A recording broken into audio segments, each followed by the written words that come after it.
Good afternoon. Uh, it's my pleasant duty to introduce the four panelists today. The first one, Mr. Naveen Mahesh, who is the co-founder of Beyond 8.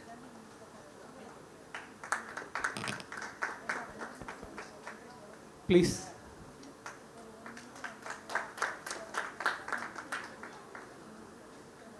Mr. Shivkumar Srinivasan, director at Hiranandani Upscale School.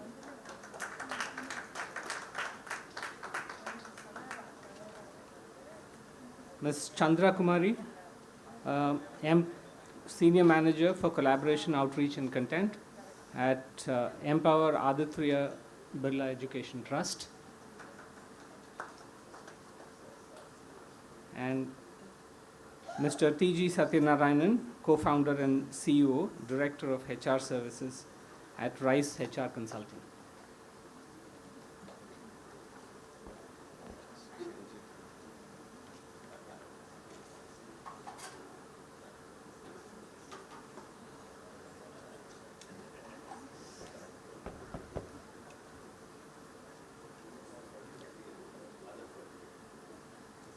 Since the topic for this panel is the prospects for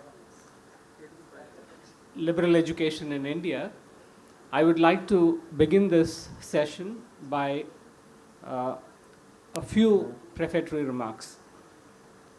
I would like to start from the point that our Honorable Chancellor started his speech.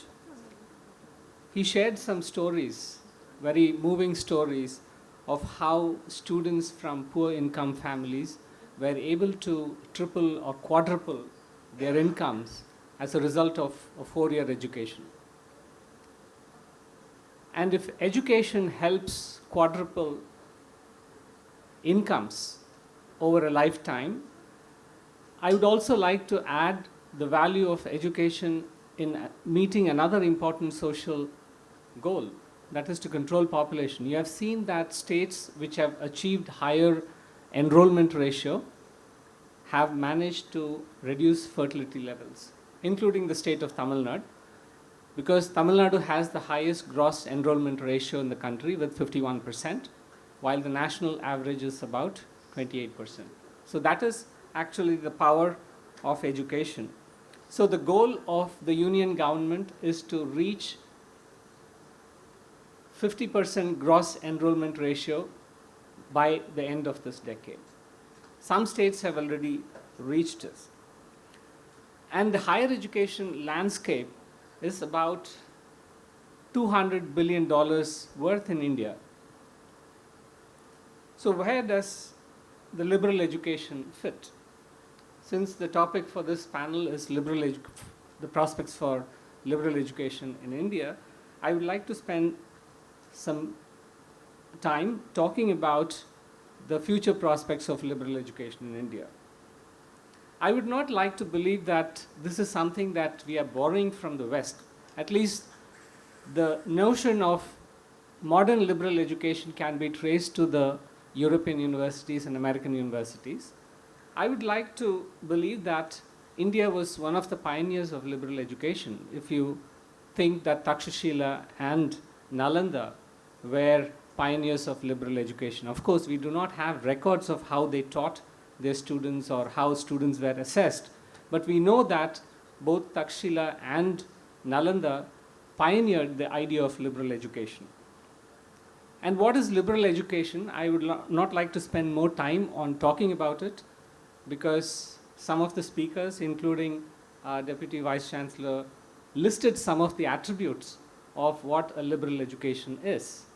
One is interdisciplinarity, multidisciplinarity, and also inculcating in students an attitude towards lifelong learning. These are all, and then in addition to that, critical thinking and other attributes, which helps the students in the long run. But when we go to schools and talk to students about the intellectual value of liberal education, they are not too much excited, because usually parents ask, what is the value? Because most of us Indians like to know what would be the package my son or daughter will get after a liberal education. So if you look at the utilitarian aspect of liberal education, I would again say, in addition to the intellectual merit and value of a liberal education, it also prepares the students for an uncertain future, which many of our speakers hinted. Because nobody knows what kind of jobs will be created in future, what kind of skills will be relevant for the jobs that will be created in future. We are only training the students that they will be able to pick the thread from wherever they left school or college. But nobody, even the industry, doesn't know what kind of skills would be relevant 5 years from now or 10 years from now. But the idea of liberal education is to inculcate in the student the attitude to be a lifelong learner and also transfer the skills that they have learnt in one discipline to another discipline. So I was trained as a nuclear engineer many years back. So my professor who taught reactor physics and nuclear engineering said that it is exciting, but once you start a job as a nuclear engineer, it's the most boring job you can find. So many years later, when I'm performing the role as a controller of examination, I see that you have to be serious and excited about doing a boring job because it fits in the overall scheme of things, which is very important for an institution or for keeping the reactor safe. Because imagine if a reactor engineer commits a silly mistake because he got tired of doing this monotonous and boring job over and over again, it would be a disaster. So this is just an example of how students can transfer skills learned in one discipline to another, which is one of the attributes of liberal education. The other attribute is the ability to adapt on short notice. Another point that I do not fail to make when I go to schools is that I sometimes scare the students that they will not have jobs, they will have only gigs. And what it means is students will have to be able to learn skills on short notice. Recently, I read a report that there are already 10 million Indians, or roughly 1 crore Indians, who are already participating in the gig economy. And this number is only going to increase as the number of government jobs shrinks and other jobs, the so-called secure jobs, shrink in the economy. And this requires students to be constantly on the move and constantly on the learning curve, for which the liberal education is very important. Today, when I read that for a country of 1.46 billion people, the number of liberal universities are not even 10. Including SAI and other institutions, we have only 10. I can make a very strong case that we need not 10, but 100. But the larger question is there an appetite for liberal education in India? Because only if there is an appetite for liberal education, we will see growth in the sector. And that's a topic that the panel is going to address, and I look forward to the speakers who will be talking about the prospects for liberal education in India. While on the one hand, I can make a very strong and persuasive case for liberal education, I'm also concerned about what it means. Because still, liberal education is seen as an elite product, which will be open to the rich or the exclusive or the elite, whatever elite you define.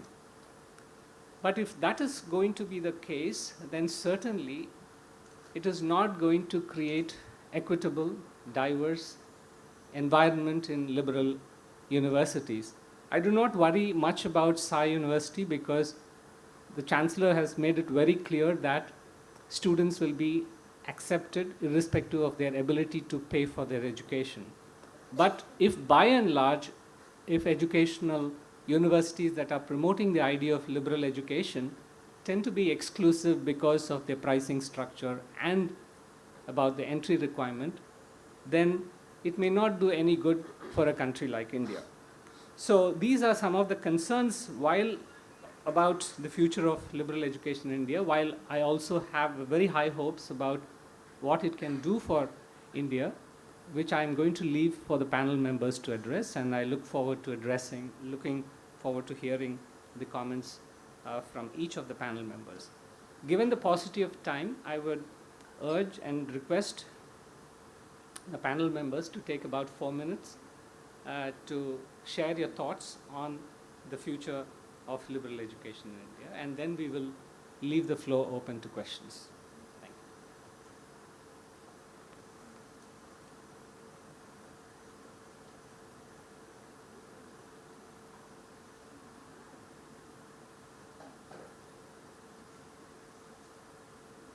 you.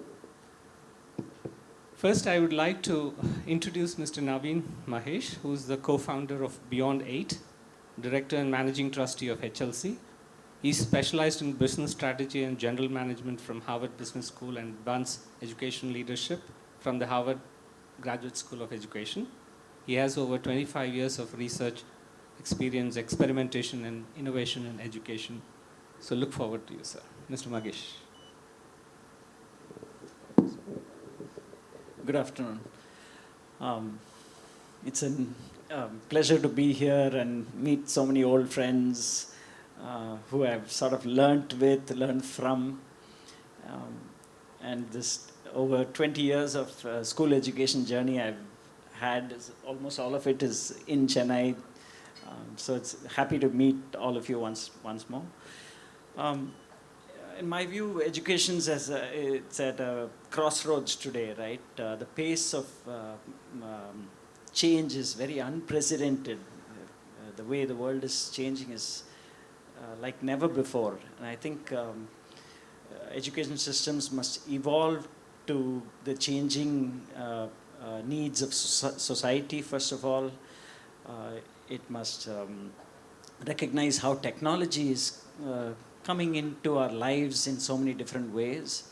And education must also address very pressing issues like climate and environment and so many things. So this crossroads is where we get to choose each of us hopefully in ways that makes progress for society, right? So I feel that historically education systems have been very static. A very one-size-fits-all, everybody held to the same metrics. It has to evolve into a dynamic system where young people are able to thrive and innovate and adapt, right? And I've done some work in personalized learning, both at HLC and at Beyond 8, and we've seen some great success when students are able to shape their own learning journey.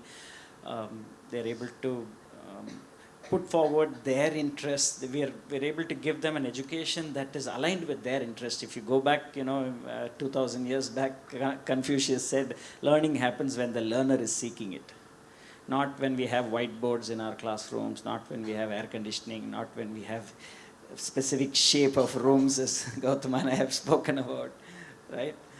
It happens only when the learner is seeking it. And so I think a personalized education that is aligned with a learner's interest is the future of education. It was at some time, long time back, it was the way education happened. People were pursuing the things that they were either skilled at, family had some interest in it, the children themselves had some interest in it.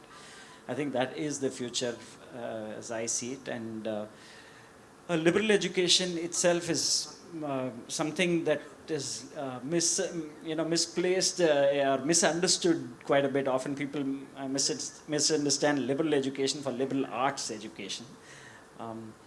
Liberal education is about really teaching young people life skills and real world abilities, right? Having collaboration skills, communication skills, simple things, but we somehow left it to serendipitous moments to learn these things and focus only on the math and the science and the all the formal teaching, whereas basic communication, collaboration skills, ethical reasoning, these are all extremely valuable. And liberal education, in my opinion, is not a luxury, it's a necessity. I think people who run businesses will immediately agree that institutions are not serving them well in providing the workforce of the future. So I think liberal education is not a luxury; it's a necessity, right? And in colleges, there are lots of colleges now opening. Liberal universities are coming up, but I think degrees have to be more than just mere receipts of attendance and exam taking. I think they have to reflect learners' journeys more than anything else. They must reflect how people are acquiring skills, what problems are they solving, what real world impact are they having. I think the future of credentials is going to be more around portfolios, projects, real world experiences. And I would say my call to teachers would be accept, as Gautama said, allow for failures, iterative learning, authentic inquiry. Those are the things that I think are very important as educators we must promote. As institutions, I would say that embrace and reward learners who come from non-linear pathways like Beyond 8, or not necessarily coming from schools, because children are pursuing interests in a variety of ways, and colleges have to be open to recognizing these learners and their unique interests. And also, your colleges themselves are going to be completely disrupted. The competition for college is not going to be from other colleges. Like the competition for taxi drivers didn't come from other taxi drivers, it came from Uber. The competition for hotels didn't come from other hotels, it came from homeowners having an extra room or an extra house. Colleges will see this coming from industry. And entrepreneurs who are going to make education far more modular. I think that liberal education has a very important place in society, and I think a lot of participants are going to come into play and make education far more modular, and so that young people can find ways to pursue their interests and also get an education that serves society. I think India has done fairly well in 75 years, both economically and politically, but in delivery of public services, we've been very poor. I think that's an area where a liberal education can bring about a lot of change. Maybe that's enough for an opening remark. Thank you, Mr. Mahesh. I think your point is well taken, that liberal education is not a luxury but a necessity for a country like India. Our next speaker is Mr. Shivkumar Srinivasan, Director at Hiranandani Upscale School and former Principal at Indus School and Vellamal Global School. Mr. Shivkumar has extensive experience in school management, administration and curriculum implementation. And it was pleasantly surprising to see that we both got our degrees from the same university. So, Mr. Shivkumar, over to you. Good afternoon to everybody.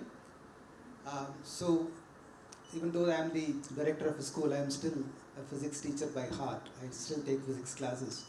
So, in physics, there's a famous framework of thinking, first principle thinking, where you break down everything into fundamental truths and then you start reasoning up from there. So, when I look at the topic for the day, the prospects of liberal education in India, I would like to break up this topic into the most fundamental of thinking. So first, what is liberal education? So many panelists have given the definition for it. It is multidisciplinary, interdisciplinary, all these things. But I want to do much more than that. I want to delve much deeper into it. I see liberal education as training of mind to stand apart and examine its own programs. It's the ability of us to be able to examine the programs of life against larger questions and purposes, and other paradigms, right? So any training without such education will narrow and close the mind. And the underlying assumptions under the training are not examined. So for me, that's the integral part of offering a liberal education. The liberal education should make the students examine their own programs of life. That's the true definition of liberal education according to me. The second question I would like to ask is, what's the need for liberal education in India? Why we need liberal education in India? When I look at the traditional system of education, definitely it has created a divide, a binary between general education in arts and sciences on the one hand and the professional education on the other hand. So liberal education has to integrate the two, right, instead of causing further divide. So if you look at the national education policy, that's a policy goal which says that all the students must be trained in liberal education. It's an important public policy goal in national educational policy. That's all the more reason that we need more liberal educational institutions so that this public policy goal is addressed, right? Since I run an IB school, I can very well associate with the importance of this inquiry-based learning where the borders of professional education are being crossed. So I would like to narrate an interesting anecdote. The founder of the school came to our school after a long time, almost 5-6 years, and he wanted to visit various classrooms. So I took him to a grade 1 class, and he entered and he was interacting with the students. Everybody was bubbling with a lot of energy and they were asking lots of questions. And one student asked, "Hello sir, do you have children?" And the founder replied, "Yes, I have 3 children." And the child asked, "Are you married?" The person burst into laughter, and see, whole class was throwing lots of questions, without bothering that he is the man of stature and he is the founder of the school. And one student asked, "You are visiting the school after 5 years, what are you doing? Why are you here? You should be on every day. You are the founder of the school, why are you not in the school every day?" So that uninhibited energy, and he visited grade 6, and he visited grade 11 and grade 12. And this uninhibited inquiry was there in all the classes. And he was so happy that he bought into this IB Continuum philosophy, and we are happy that we are an IB Continuum school. So why I'm saying this is, the liberal education we are talking about is already practiced in our school, where the framework of thinking is so liberal and so interdisciplinary and multidisciplinary and transdisciplinary, all these jargons, but we are doing it, right? My fourth question will be, how do we go about implementing liberal education in India? So the first way is to have a debate on the design of the program. What's the pedagogy? And what are the specific learning outcomes that are very important for the student's career, our country, and life in general? That's very important. And of course, the need for liberal education is more than ever now. And when I look at the challenges of liberal education, I see the first challenge I think of can be the majority of support to divisive hatred ideologies lies with people who have highest educational qualification and privilege. This was a statistical report which was given where the people who are very poor and not having any kind of rich educational qualifications, they are instinctively willing to mingle with other community people irrespective of caste, religion, creed, anything.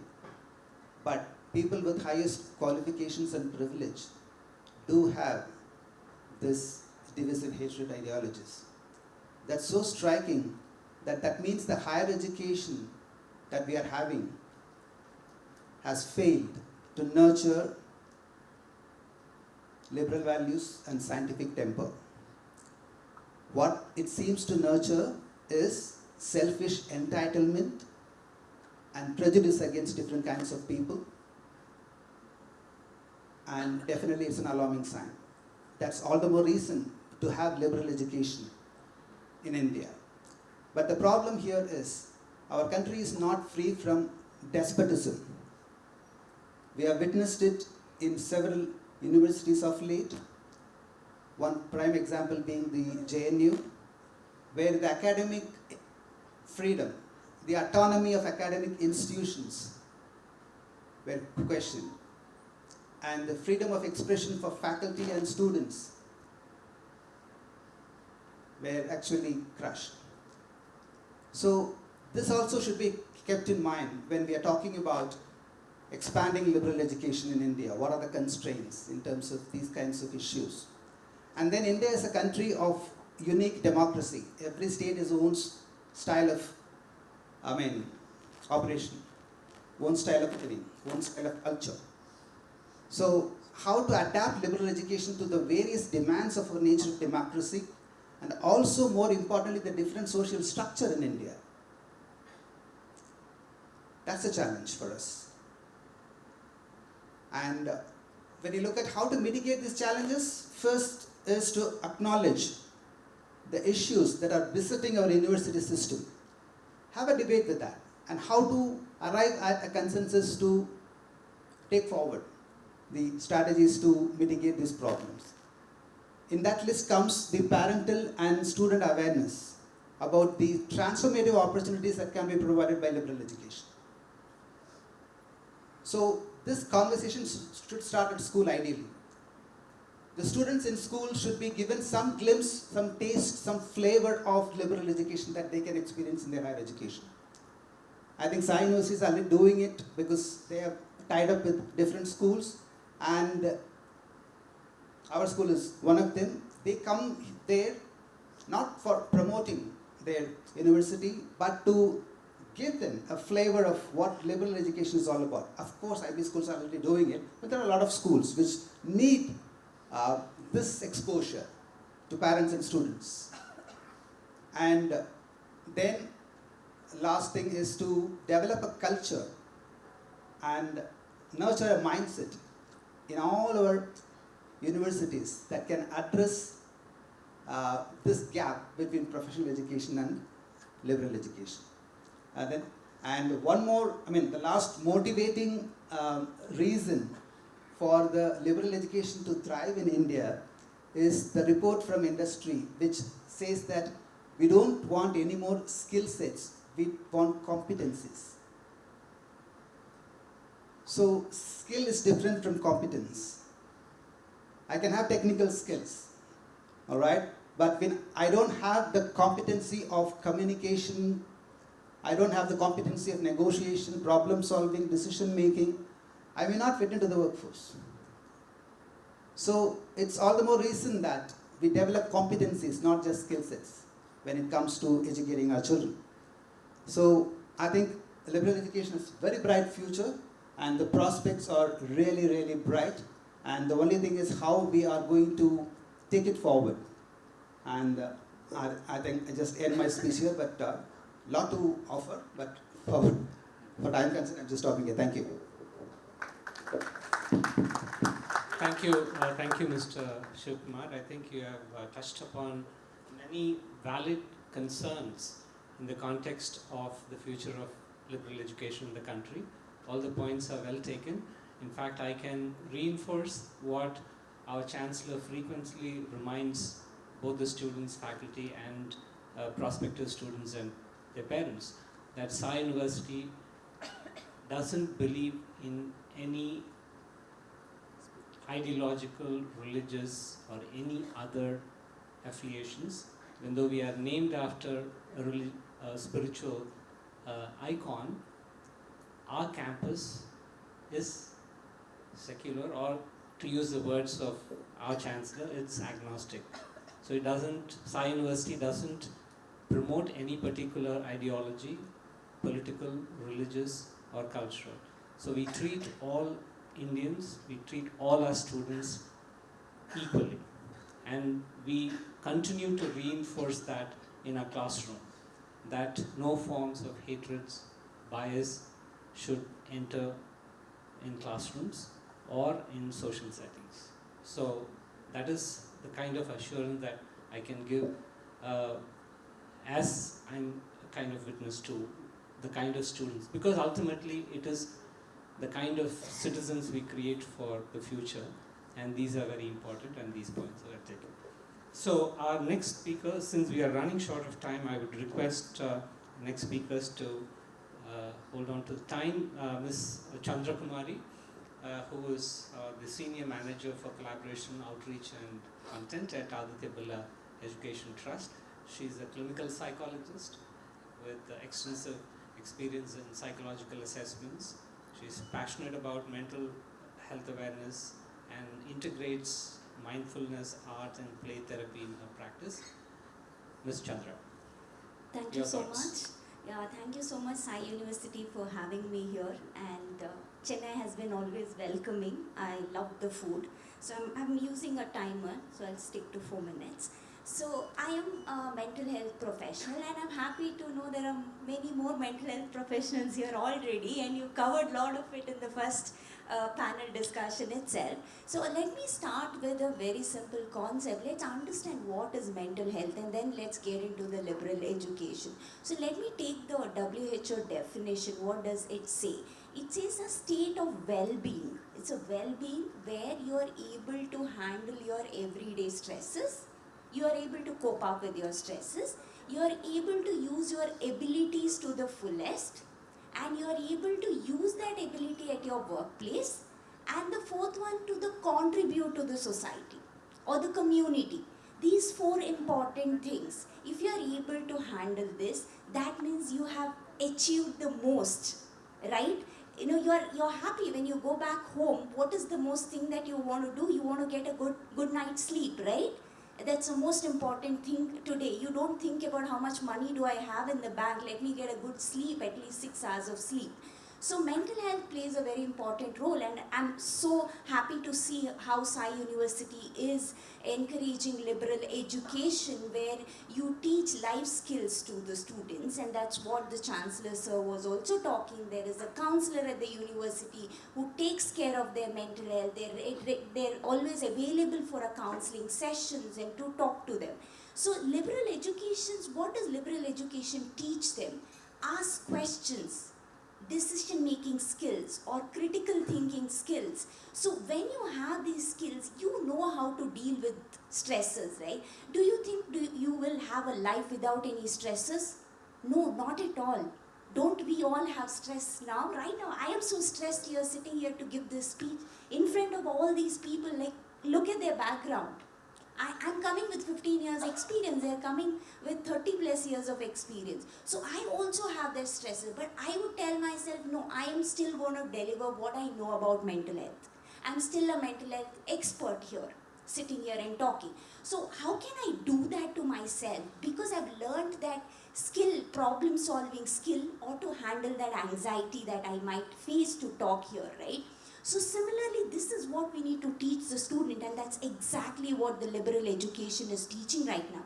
And I definitely want to talk about Beyond 8, because I know what they do there. I've visited their center, and it's such a beautiful place it is. Like, you enter, and the relationship they have with teachers and the students, it is fantastic. I'm like, wow, I fell in love with that place because that has so much positivity there. The teachers and students were sitting together and eating samosa there. I was like, wow, having tea together. What a culture they are building. But they are also sitting and doing their projects. So they know their deadlines are coming. They're also being disciplined. Now, it's not just you give them a freedom to do it, right? You also have to discipline them. I think there is where right now even the parents fail. They think, let me give everything what they want. No, you need to know where to discipline them, where to put a full stop. Now, talking about Gen Zs right now, I think they're the ones right now in the colleges, the toughest ones. I think the corporates, now the HR would speak about it more, I guess. They're facing a big-ass problem with Gen Zs. And I have been seeing a lot of reels saying that Gen Zs will randomly give a call that somebody met with an accident and I watched it from my window and I'm very stressed today, I'm not coming to work. And there is nothing the manager can tell them. And yesterday also we had a webinar talking about corporate work culture, and a lot of the managers said, I don't know how to handle these youngsters at workplace now. It's also because of the traditional learning method where they're not being taught how to handle these critical situations. Now my friend is here, Murugavel sir, so he keeps telling me they do a lot of skill building sessions to the students after 30 hours, 40 hours, 50 hours, and after the 60th hour they're in the corporate working. They're not able to sustain there for more than what, 2 days? They run away. If they told, they would have had this 4 years of liberal education, where they would have got this exposure to learn from questioning, critical thinking, problem solving. Maybe they would have sustained there for longer, along with the mental health support that they would have got, just how the Sai University is giving. So yeah, it's 5 minutes. I'm going to end. I have a lot more to talk, but yeah, we need to end. Thank you so much. Thank you, Ms. Chandra. Thank you for your sharp and succinct response to the theme of the panel. Our last speaker for the day is Mr. T.G. Satyanarayanan, co-founder and CEO, Director of HR Services at RISE HR Consulting. He is a visionary leader in the field of human resources and truly a global strategist. He has extensive experience working in organizations like Nokia, Microsoft, ADP, and some of the world's largest HR outsourcing firms. So, without further ado, let me ask him to address for 5 minutes, and then we'll open the floor for questions. வணக்கம். மாதா பிதா குரு தெய்வம் எனக்கு இந்த வாழ்வினை கொடுத்த என் தாய் தந்தையருக்கு நன்றியை சொல்லி இந்த பணியை நான் துவங்குகிறேன். So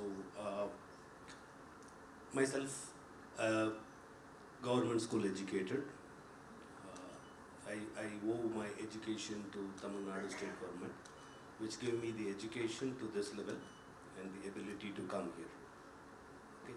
So the next question which I wanted to ask before I start is, how many of you don't know Tamil here? Just 5, 6, 7. Okay. Yeah. No worries. The first thing about liberty is to do what you love. So if I want to speak for India, which I've been dreaming for the last 25 years, roaming around the globe and finding the reason and purpose for my life, it is to make my country the richest in the world. So if I want to make my country richer, I want to teach my people what is required to be on the top of the pyramid, not on the bottom of the pyramid. So the whole set of education system which is available here, which is called generalized education, needs to be changed. If I want to change it, I have to disrupt it. If I want to disrupt it, I want willingness from people to do so. So I was researching about my children's education for 10 years. I moved back to India in 2011 with the intention that this country will change for good. So what is liberal education? Very simple difference. How many of you know about computers? I don't know. A government school educated person can teach you. CPU versus GPU is current generalized education versus the future take, liberty or liberal education. So CPU is sequential learning. You have to pass first class to become second class to become third class, and then move forward. GPU is parallel processing. So if you want to really make a difference, learn 8 things together, master 2 things, and be the leader in one. So Ashtavadani is not different for Indians. You all have the ability to learn 8 things and do 8 things parallelly. It is there inside your DNA. Believe it is possible. An example of the same is available in front of you. A 5th class, 2 years studied gentleman who had no confidence about this world can change, travel to 42 countries, and speak and manage people of 190 countries and deliver business for 42 countries, close down operations sitting from India, open any operation from anywhere in the world. So that is possible if you embrace change. What is change? When NVIDIA believed and built a software in 1996, even before Y2K, said parallel processing is going to be the differentiator, and started building on it. You know, it took nearly 30 years for that company to realize its vision. The same thing the current government is setting up the new education policy, and which is in favor of liberal education and making the best out of India.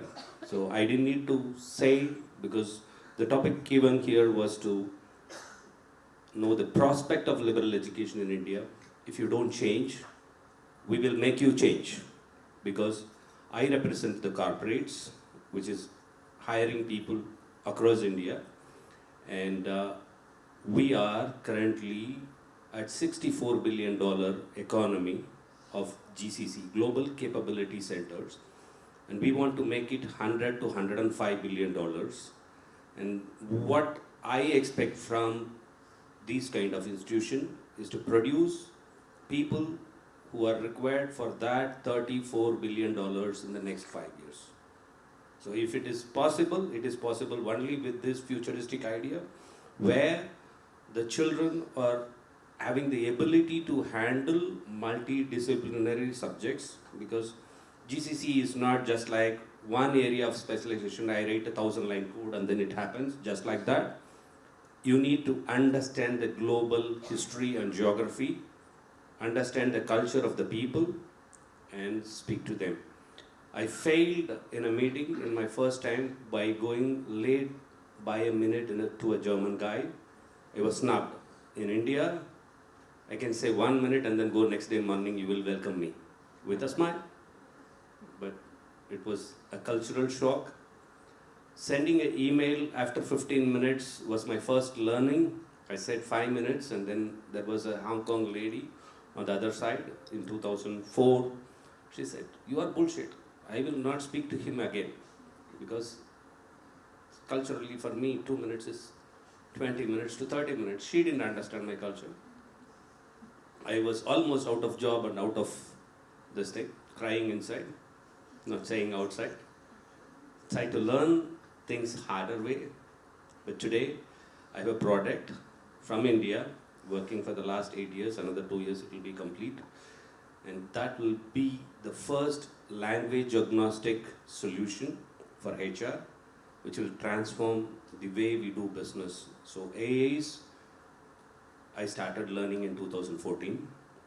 I started working with the product with that vision that it will be available by 26 to have it. And I believe KBR has already made the initiative to make Chennai the first international university. And we will rank number 1 and 2 faster than others and embrace the change and be the change. Thank you. Thank you, Mr. Satyanarayana.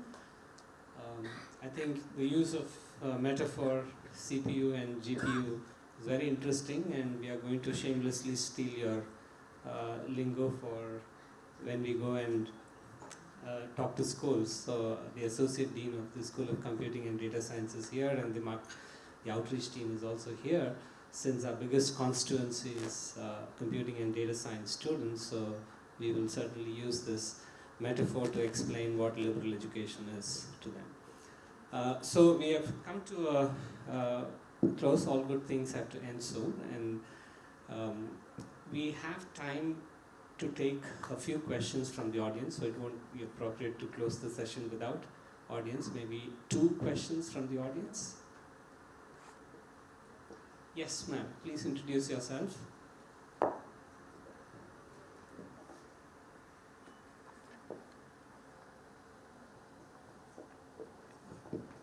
Thank you. Hi, I'm Marlon Simon. Um, I have a long introduction, but for paucity of time, so I'll just quickly ask these questions.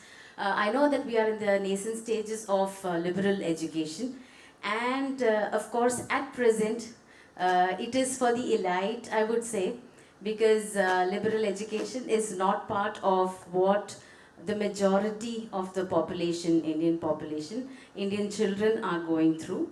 I had liberal education at a very young age, so I know the benefits of it because I could move from being a physiotherapist to teaching French and Spanish, working in the embassy, and now a financial controller at an IT company while being a student counselor. So I know that the benefits, I have reaped the benefits of liberal education.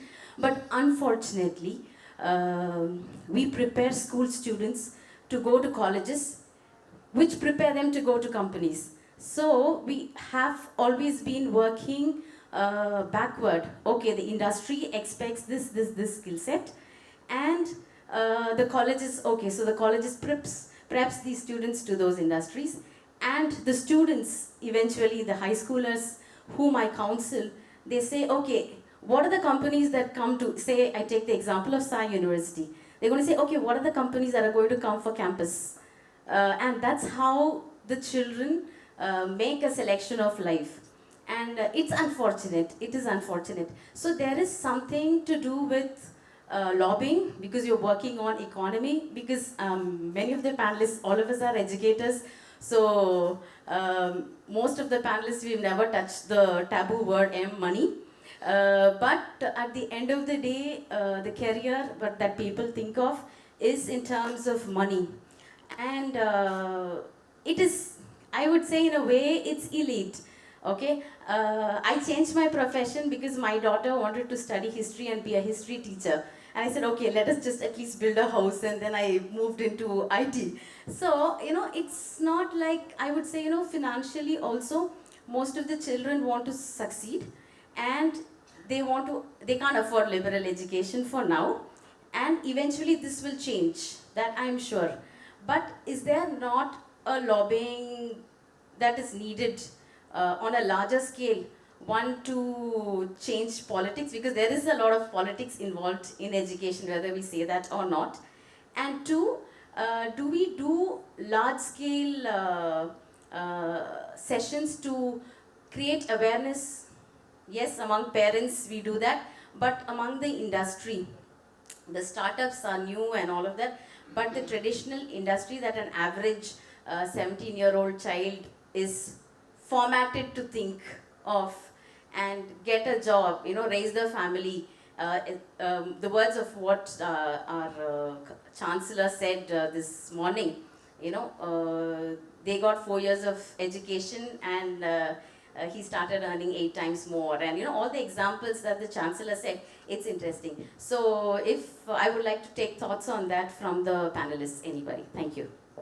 Anyone wants to go? Can I quickly add Please. some points? Okay, so here we are focusing on making student future ready generation, right? From school, why don't school teachers, school counselors give them an awareness?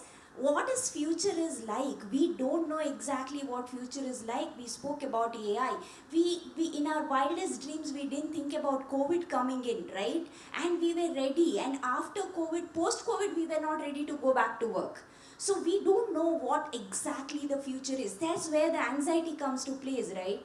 Just because we were anxious, our parents, our teacher put that to us, what are you going to do? What job are you getting into? We are doing the same thing to the next generation. That's one point. The second thing is, what I recently read some research and the video, mental health professionals are going to mint money. This is all for the special educator counselors to me in another 1 decade. That's the next future. So are we telling this to our students that mental health professional is going to be like the most profession next? No, because we are still sticking to our traditional method. Okay, you do engineering, you do medical, we write JE, write NEET. I mean, what we speak, I think we need to start giving that awareness of what career is like and what future is like. We don't know. And let's all start living in present. I think that's where the mindfulness comes into place. Let them do their best today. Let them use their critical thinking, decision making skill, project, whatever it is. They will automatically learn what is next, and they will all become entrepreneur and they'll make money. Now people are making money selling chai, right? They're minting money, so money can come from any way. So what's happening is we need to change the mentality of the student. Money is not everything. The minute you are at peace, money follows you. Trust me, I think that's everybody agrees here, I guess. Thank you. Yeah. So one insight for you.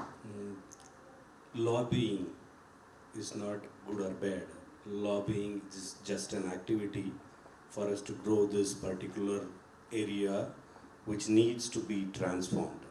So if lobbying is to be construed as a different word, I just want you to change it in your dictionary. It is just an activity to build my business. Okay, first thing. Second, we don't need to lobby, we just need to create role models who are part of the current liberal education system. So if these kids who are currently taking up the liberal education system, we just need to create testimony with them. So 4 years before colleges have started, they've started seeing the benefit. Another 5 years down the line, you don't need to do anything. These kids who are going to be CEOs and CFOs of company at the age of 25 will make the whole, I have to, sorry to use it, cattle gaze to follow suit. And we don't need to do anything beyond that. Give the best to what is available with us, make them to be the role models of the future. That's all. Thank you. Good morning, sir. I am Francis Xavier.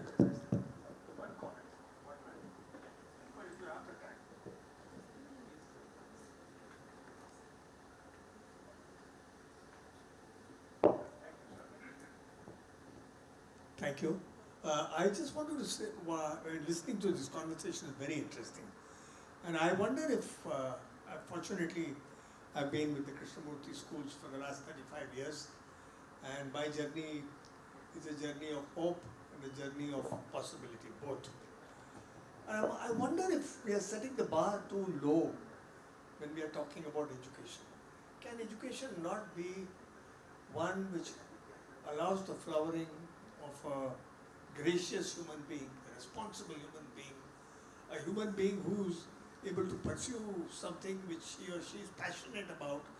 And like you say, I think money is a flexible thing. You may make some money, you may make little more or less money, but you live happily with a song in your heart. If you have the song in your heart, the world is possible. And yes, you will have challenges. Are we setting the bar too low somewhere in school and college education by immediately making it functional? And I think that's been probably a very old problem. Da Vinci spoke about all the various war machines he could build. And right at the bottom he wrote one line saying, I can also paint, I can also sculpt.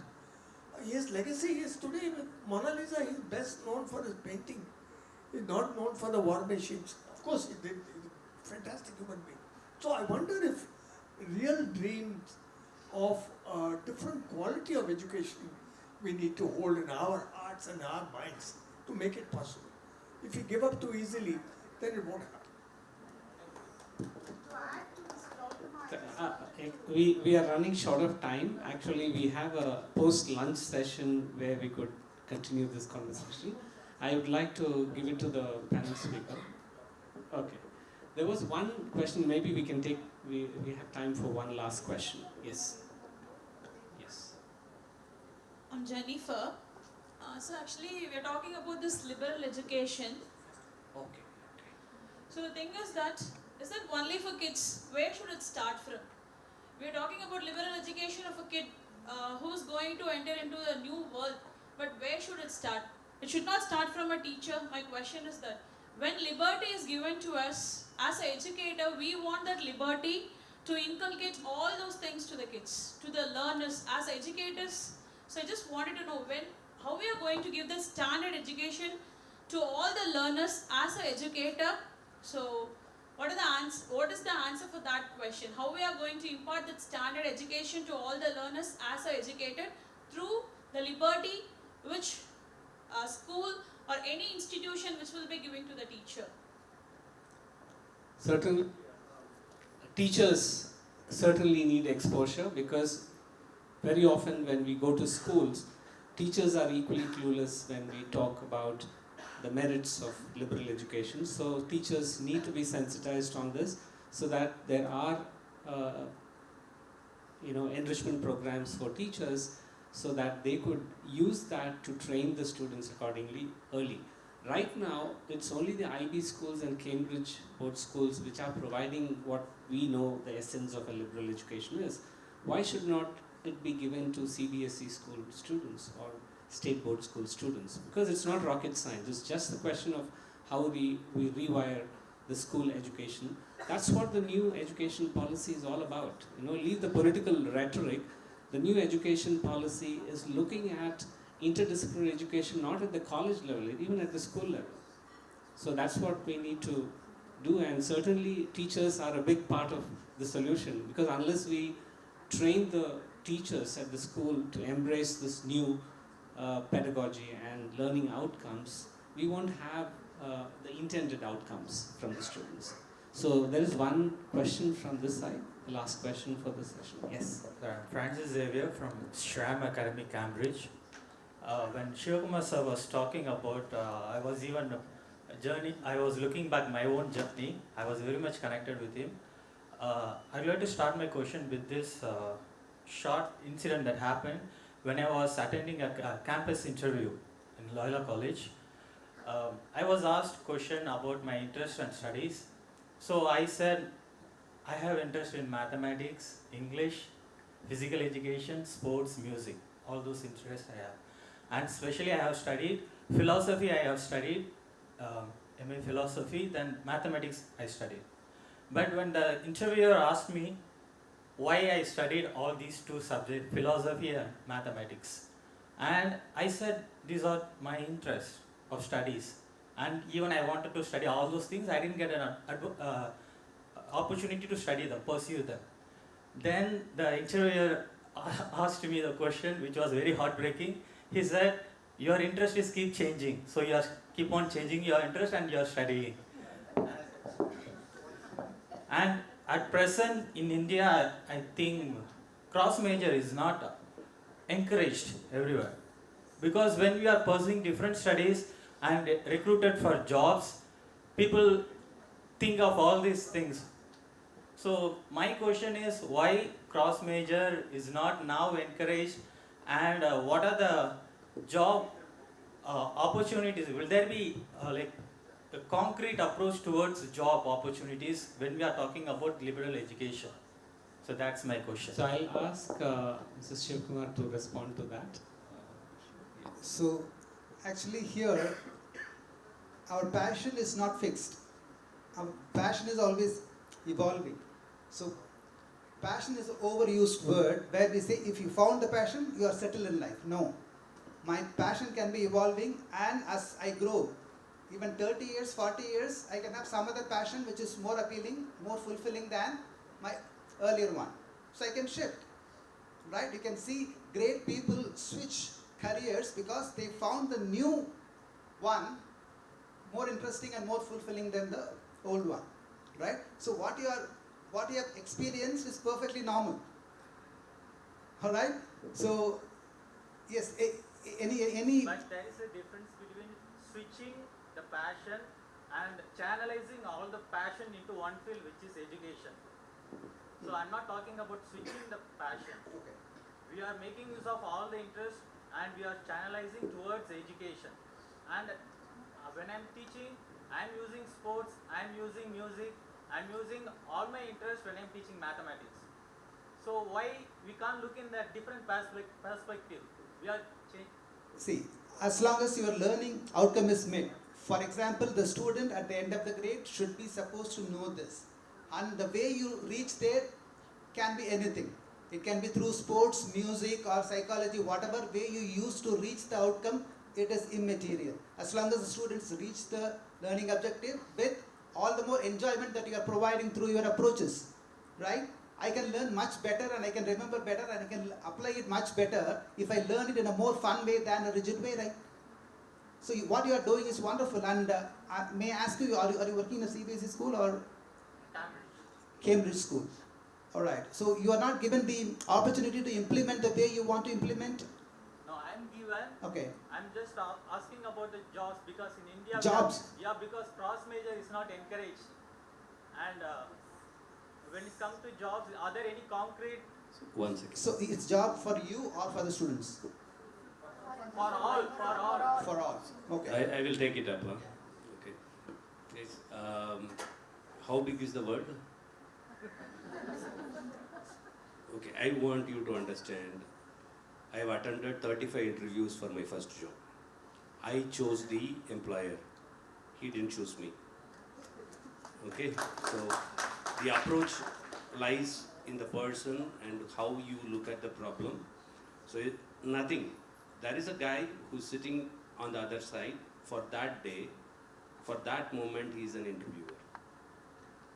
Next day morning, he sits in an interview with somebody else and he gets a different answer. I do my interviews in less than 3 minutes for a CEO or CFO positions. I don't take more than 20 minutes to finalize a candidate who needs to be paid $1.2 to $1.4 million. Why? Because is he having the right attitude is what they look at, and we don't look at your education the moment you pass the entry barrier. So you have an entry barrier because you have multiple, and the opportunity is sky high if you look out for the right employer. I'm saying now you are in a better place. I'm not saying about your employer, but if you look at the right place, the whole world is your opportunity. And there are thousands of people who are waiting to hire people who are multidisciplinary and who are the people who are impact makers. See, I do run HR consulting and recruiting, and owners ask me different kind of unique questions. There is an owner who wants to do an event management program with Biryani Fest in Chennai, and we were discussing about it. Do you have any idea what should be the volume of biryani turnover in Chennai? Yeah, so a pure vegetarian cosmopolitan Chennai, people eat 5,000 crores worth of biryani every year. And we speak about jobs and things. The person who is intelligent enough will put the money there and identify the right resource who can think out of the box and manage it and then capture it as a whole. So there is nothing about it. It is how you look at the person on the other side, and that's HR to be precise. Thank you. You? Do you have anyone? Okay. So, excuse me, sir. I have not a question. I have information for everyone. This is Murugavel, and we are the Skill India partner and the partner for various states on the skill development. One information I would like to suggest with respect to this liberal education, which we have charted out with government is, during the skilling itself, we are not giving an assessment for the students. Now, government has asked assessment with the parents. So the complete counseling is happening along with the parents and the students before taking up of their skills and after taking the skills to put it to their right jobs. So I think this would bridge the gap of his questions and the many other questions which we are do that one.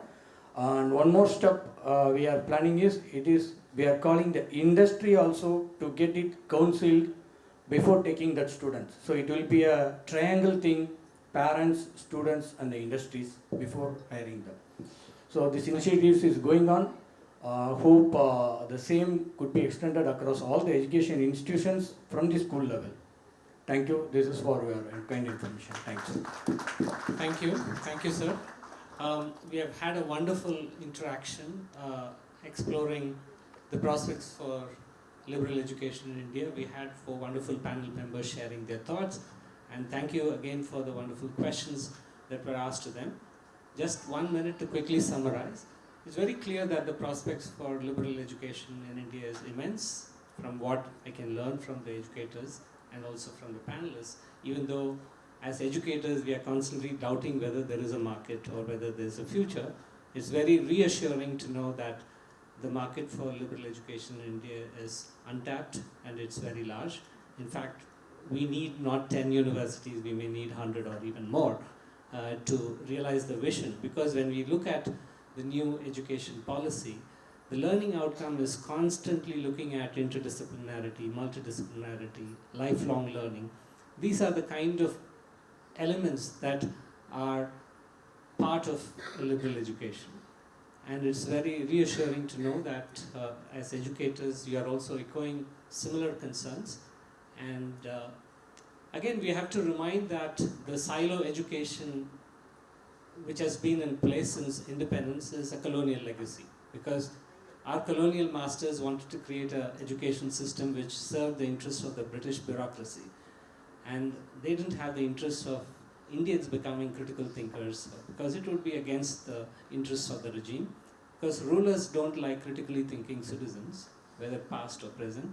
So, but it's very clear that liberal education, which involves critical thinking skills and multidisciplinary thinking, is very critical not only for evolving as responsible citizens, which is very essential for dealing some of the complex challenges that we will be facing in the 21st century.